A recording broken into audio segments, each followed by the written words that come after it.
Одложувањето на гласањето на извештајот за Македонија во Комитетот за надворешни работи во Европскиот парламент за 24 јуни го побара известувачот Томас Вајц, кој рече дека апсолутно стои за документот за кој во преговорите и компромисите биле вклучени сите пратенички групи во Европарламентот. This report is not intending or is not there to solve bilateral issues between Bulgaria and North Macedonia. Still, we know that also bilateral relations, but also the let's say, rule of law, treatment of minorities, communities, and so on, is a European issue. However, I would like to ask for a postponement of the vote of this report to the 24th of June. And I would also like to ask for this postponement to give my colleagues, especially my colleagues from ECR and ESN, the opportunity to update their lobby register. Because, sorry, but colleague Valchev, you have announced 3 lobby meetings in the whole term.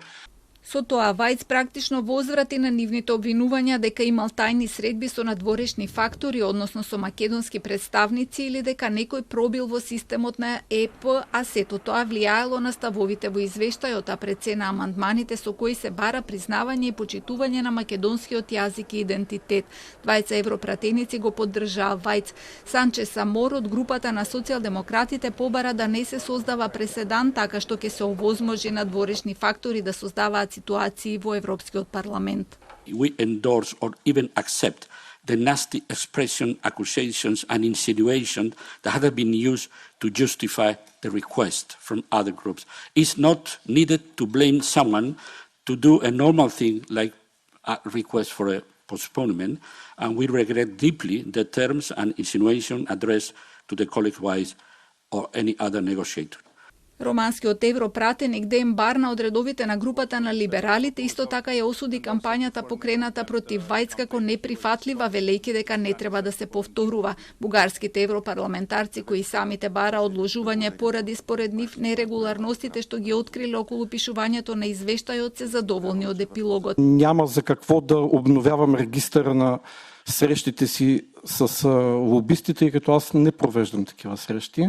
Нямам проведени такива срещи, но му благодаря още веднъж за това в този момент наистина мъдро и отговорно решение и призовавам в дните и в седмиците, които ще имаме до следващото разглеждане, той да прояви също така мъдростта и да свика поне още един път докладчиците в сянка за доизчистване на останалите чувствителни въпроси.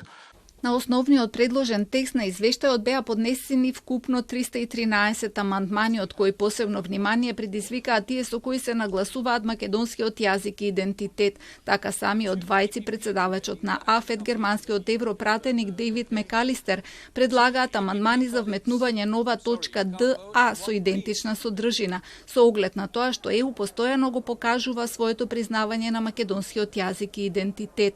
Слични амандмани предлагаат и холандскиот европратеник Тајс Ротен, европратениците Ден Барна, Урма Спајет и Петра Сауштревичиус. Хрватските европратеници Карло Реслер и Давор Иво Стиер предлагаат нов член 2Б кој би гласел ја потврдува важноста на недвосмисленото признавање и почитување на македонскиот јазик и идентитет како составен дел од наследството на земјата, уставниот поредок, но и од европските вредности.